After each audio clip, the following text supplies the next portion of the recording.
artiste de la satire. Il dénonce les incohérences. Une ironie à la fois. Richard Martineau. Fini le flânage dans le métro, c'est ce qu'a annoncé la Ville de Montréal ce matin en adoptant une obligation de circuler pour les usagers du métro. Alors, c'est quoi? Il y a des bancs, mais vous pouvez pas rester assis trop longtemps sur un banc. J'imagine qu'il y a quelqu'un qui va minuter le temps que vous passez sur votre banc. Vous vous souvenez, la Bibliothèque de Montréal aussi, on disait, on veut pas des gens qui puent. Alors là, on se demandait quoi? Y a-t-il des gens qui vont se promener dans l'allée de la bibliothèque qui vont... OK, toi, t'es dehors. OK, toi, tu peux rester. Mais bref, c'est une façon de lutter contre l'itinérance parce qu'il y en a beaucoup. Puis effectivement, quand il fait pas beau, ben, il faut bien qu'il y ait quelque part. Ils vont dans les stations de métro. Donc, on va faire pas vraiment un débat, là, pas une chicane, mais une discussion là-dessus. Francis Coates, à ma gauche, enseignant en prévention de la criminalité par l'aménagement du milieu à l'ETS, et Annie Savage, ici, directrice du réseau d'aide aux personnes seules et itinérantes de Montréal. Annie, premièrement, bonjour. Bonjour. Qu'est-ce que vous en pensez? Ben, je vous entendais, c'est d'abord pas une mesure qui lutte contre l'itinérance, hein. C'est une mesure qui déplace l'itinérance, qui déplace des enjeux qui sont importants. Je prends le métro comme vous, j'imagine. Je vois bien que la situation a pris une ampleur inégalée.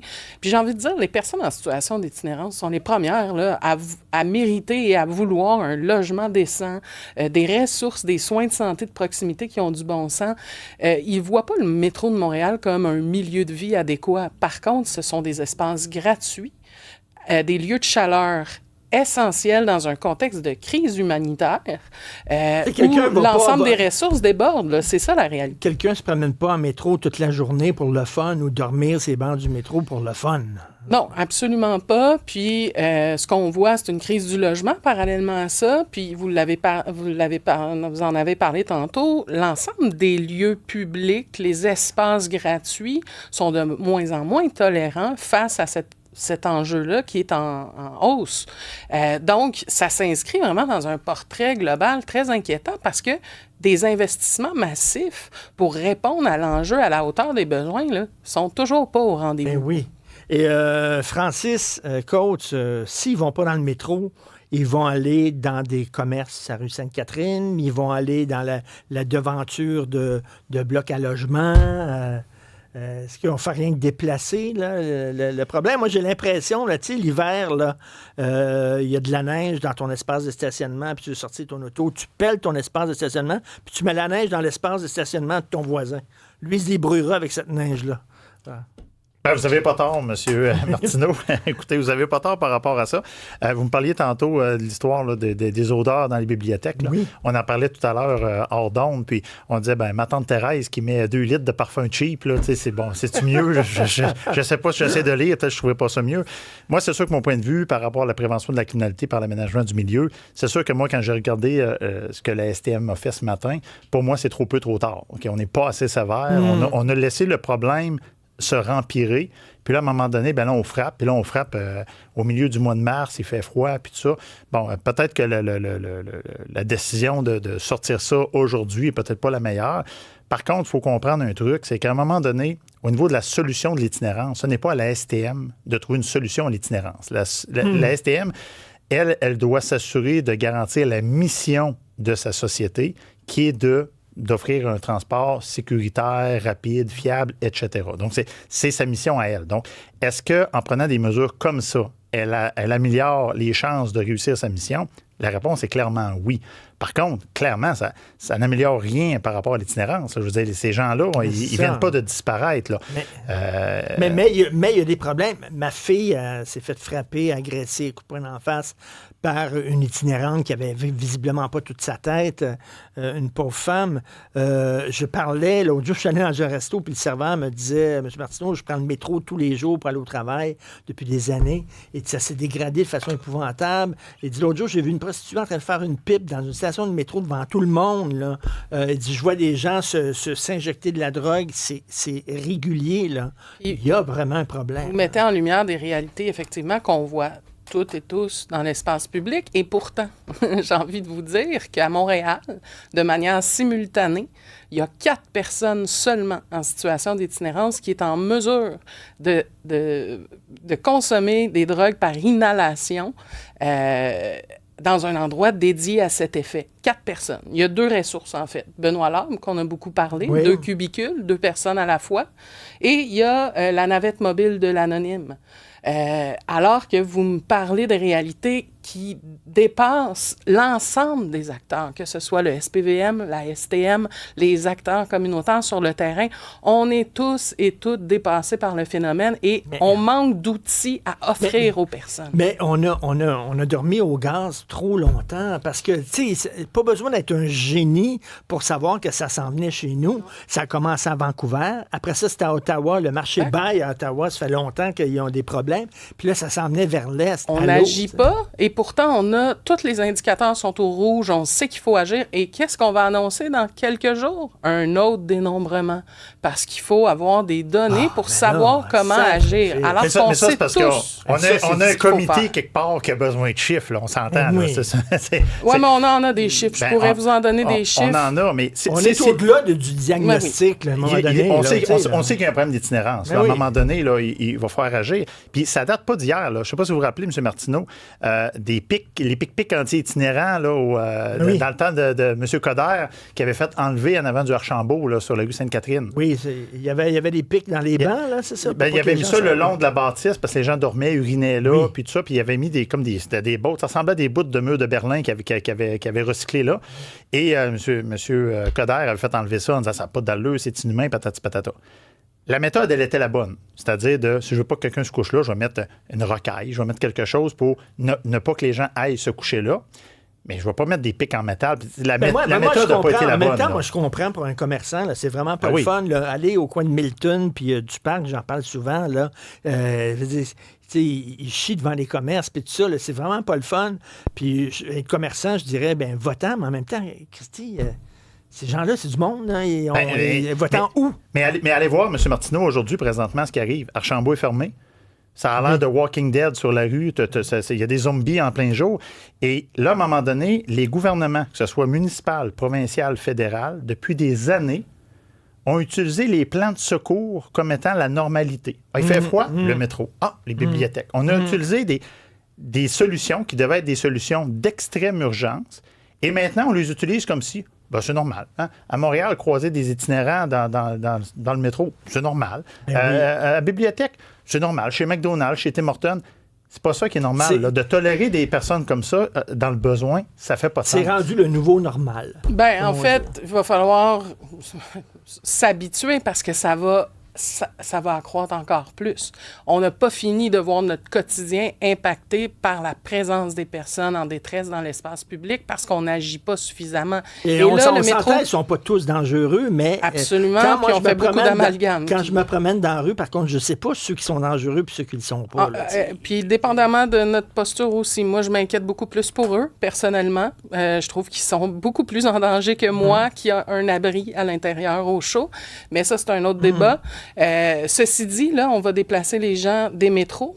Là, le beau temps va revenir. Au 30 avril, les gens vont récupérer les parcs. Hein? Et là, l'intolérance face à leur présence dans les parcs va recommencer. Puis là, les personnes vont aller faire pipi. Mais là, ils vont dire ils font pipi dans les parcs. Mais asseyez-vous d'aller faire pipi dans un espace. Il n'y a pas de toilettes. À Paris, tu te promènes, il y a des toilettes publiques partout. Au Japon, je ne vous le dis pas, il y en a à tous les 15 pieds.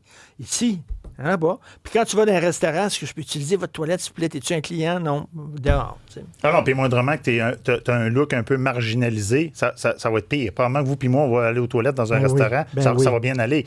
Mais là, on parle de personnes qui sont marginalisées. Puis je suis d'accord avec Mme Savage, à un moment donné, que il faut fragmenter l'itinérance. Hein. L'itinérance, puis j'en parlais tantôt, c'est pas un I majuscule, les itinérants. C'est avec un S à la fin. Il y a plusieurs facettes à l'itinérance. Hein. On parle de gens qui ont des problèmes de santé mentale. On parle de gens qui ont des problèmes de toxicomanie. On parle de gens qui n'ont pas été chanceux dans la vie, qui lui est arrivé une bad luck. On parle de gens qui, présentement, avec l'augmentation des coûts des logements, des gens qui jamais se seraient retrouvés à la rue. Je pense que vous avez donné une entrevue, je pense, en 2022 à propos de ça. Puis, on en parlait en 2022.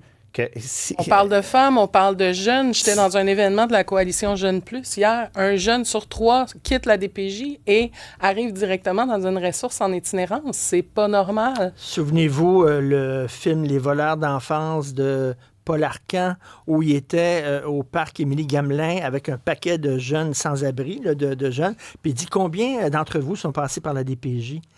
À peu près 90 %. On levait la main. Levait la main. C'est des enfants de la DPJ qui, à 18 ans, ont été abandonnés par le système et se retrouvent dans la rue. Exactement. Puis les adultes qu'on voit dans l'espace public, dans le métro, ceux de qui on craint notre sécurité, ce sont des anciens jeunes de la DPJ souvent aussi. Ce sont des humains. Hein? Déjà, dans le débat, je trouve qu'on perd de vue que ces personnes sont des humains. On doit les traiter avec humanité. Et ils ont besoin de ressources adaptées, de réponses adaptées. Le milieu communautaire est là, est mal financé. C'est ça qui est le plus choquant. Oui, et bien, ça date, là, la désinstitutionnalisation. On a dit, on va les sortir là, des asiles psychiatriques. Faites-vous-en pas. On va être là, on va vous attraper. Tu sais, comme si, Francis, vous étiez là, au 5e étage, puis on dit, saute, Francis, on va t'attraper. On a un drap, on va t'attraper. Vous sautez, puis il n'y avait pas de drap. Il n'y avait pas de drap. Ils sont tombés dans la rue. Le fameux tissu social, là, des fois. Bien, il y a eu l'histoire de la désinstitutionnalisation. Puis en plus, là, ce qu'on a, moi, il y a des gens... C'est plate, là, on voudrait tout sauver tout le monde, là, mais ça, c'est une vision qui est trop utopique, là. OK? Un ancien premier ministre fédéral là, qui s'en va, là, qui avait cette vision-là. Moi, j'ai vu des gens en situation d'itinérance là, sur la rue Sainte-Catherine. Là, c'est des gens qui ne pourront pas être en société. C'est des gens qui ont des problèmes de santé mentale profonds, qui sont des dangers pour eux-mêmes et pour les autres. Et là, je vais aller loin. Là. Est-ce qu'on devrait les interner de force? Oui. On parlait tantôt de... Pour leur bien? Bien, pour leur bien puis les biens de la société. Là, présentement, on a des gens qui ont commis des agressions 1 fois, 2 fois, 3 fois. Puis on a des gens... Puis pas juste à Montréal, c'est arrivé à Québec, là. Et ça va jusqu'à un meurtre. Et là, ça arrive à la cour, on dit, OK, le système de santé n'a pas été capable de les encadrer. Le système de justice va s'en occuper. Non criminellement responsable. Annie est un peu... Il y a beaucoup d'amalgame qui se fait en ce moment. On parlait d'itinérance, là, on est rendu de parler de criminalité. Donc, oui, des gens en situation d'itinérance peuvent aussi commettre des crimes, mais on s'entend que parfois, il y a beaucoup d'amalgames qui se font. Donc, il faut juste... comme recentrer la discussion. Mais Annie... non, mais c'est pas un amalgame. Francis a écrit « Personne ne mérite de vivre à la rue ou dans une station de métro, mais la solution ne passe pas par la tolérance de l'anarchie. » Et je reviens au coin de Milton et du Parc. C'était un quartier qui était vraiment le fun et paisible et tout ça. Et les gens qui vivent là, ils en ont ras le pompon. Savez-vous quoi? Moi, je vous donnerais raison s'il y avait des alternatives en nombre suffisant et pour répondre à l'ampleur des besoins et la diversité des besoins en matière d'itinérance. Je vous dirais, vous avez raison. Là, actuellement, quand on déplace les gens, que ce soit du métro de Montréal, que ce soit des espaces commerciaux ou d'une tente à l'extérieur, hein, on met les gens dehors, on n'a rien à leur proposer parce qu'on sait très bien que l'ensemble des ressources déborde. La Ville a annoncé là, qu'elle allait garder ouvert l'ouverture des 2 sites d'urgence qu'ils ont mis en place. Bravo, la Ville, c'est ce qu'on s'attendait. C'est la moindre des choses dans le contexte de la crise qu'on vit. Par contre, ça en prendrait plus, des sites d'urgence comme ça. Des feux de forêt, là, il y en a de plus en plus. En itinérance, on est plein de feux de forêt à l'année longue. Nous, au communautaire, on s'occupe de la prévention. On veut agir en amont. On veut accompagner les gens dans l'amélioration de leurs conditions de vie. Pendant ce temps-là, on a besoin des pouvoirs publics pour répondre à l'urgence. Mais moi, excusez, M. Martineau, moi, il y a une affaire qui me touche beaucoup. Puis moi, je reviens à la gestion. T'sais, on a parlé déjà de gestion du gouvernement puis tout ça. Moi, je reviens à ma gestion à la maison. Avant de m'acheter une voiture neuve ou d'aller à Walt Disney, là, je remplis le frigidaire de nourriture. C'est un principe de base chez nous. Et là, je regarde ce qui se passe à Montréal. Et là, on met un peu d'argent au niveau de l'assistance pour les personnes en situation d'itinérance. Puis pendant ce temps-là, on dépense des millions de dollars en pistes cyclables puis des trucs un peu plus... Ça, effectivement. Mais d'ailleurs, là, on a mis la table. Là. Moi, ce que j'aimerais, parce que ça va rester là longtemps, ce problème-là, on est face à ça. Je vais vous interviewer toute seule, Annie, à un moment donné. On va en parler. Puis Francis aussi, là. Francis, oui. Tout seul aussi, à un moment donné, chacun de votre bord. Mais ça, c'est une discussion importante. Mais tabarnouche, c'est vrai qu'il y a un sacré problème. On a dormi au gaz trop longtemps. Vraiment, trop longtemps. Puis il faut arrêter de pelleter ça aux compagnies privées, aux sociétés d'État, en disant que là, c'est eux autres qui ont l'odieux de prendre des décisions, alors que c'est une responsabilité de la société dans son ensemble et non pas du complexe Desjardins ou de la STM. Est-ce qu'on peut s'entendre, là, les trois? Là? Moi, je ne sens pas d'urgence là, au point de vue du gouvernement provincial. Là. Je sens pas que... Je pense qu'il y a des mesurettes, il y a des petits investissements, on peut pas dire qu'il n'y a rien qui se fait, mais vraiment loin d'être à la hauteur des besoins en termes de financement, mais en termes de conditions aussi. Hein, on pourrait parler de lieux, d'infrastructures manquantes aussi pour ouvrir plus de ressources. On va s'en venir comme à Vancouver. Là. C'est hallucinant. Il y a des coins à Vancouver, là, c'est vraiment The Walking Dead. Montréal est rentré dans un cycle de détérioration depuis quelques années. Hein, et ça va avoir augmentation de la pauvreté, augmentation de la délinquance, augmentation de l'itinérance. On va tomber dans un cycle de détérioration qui va s'accélérer de plus en plus. Ça a déjà commencé à Montréal. Et là, il va falloir que ce soit freiné. Et là, est-ce qu'il y a une volonté présentement? En tout cas, moi, je suis comme madame. Là, je vois qu'on met des petites choses pour contenter les gens. Mais est-ce que vraiment, là, on prend les mesures nécessaires? Moi, je pense que non. Et on met trop la charge sur les compagnies. Nous, comme électeurs, on a un rôle à jouer aussi. Il faut s'indigner. Il faut continuer d'être en colère envers les pouvoirs publics, nos gouvernements, et non pas envers les personnes dans la rue qui vivent les dommages collatéraux d'un système qui est complètement brisé. Là. Puis ça prend pas de temps pour se retrouver dans la rue. Hein? 2-3 bad luck dans ta Absolument. vie, boum, boum, boum, tu déboules des marches, tu te retrouves en bas. Annie Savage, directrice du réseau d'aide aux personnes seules et itinérantes de Montréal, merci pour le travail que vous faites. Ça me fait plaisir. Francis Coates, enseignant en prévention de la criminalité par l'aménagement du milieu. Ça, je vais en savoir plus là-dessus. On va se reparler à l'ETS. Bon. Merci à vous deux. Merci, monsieur.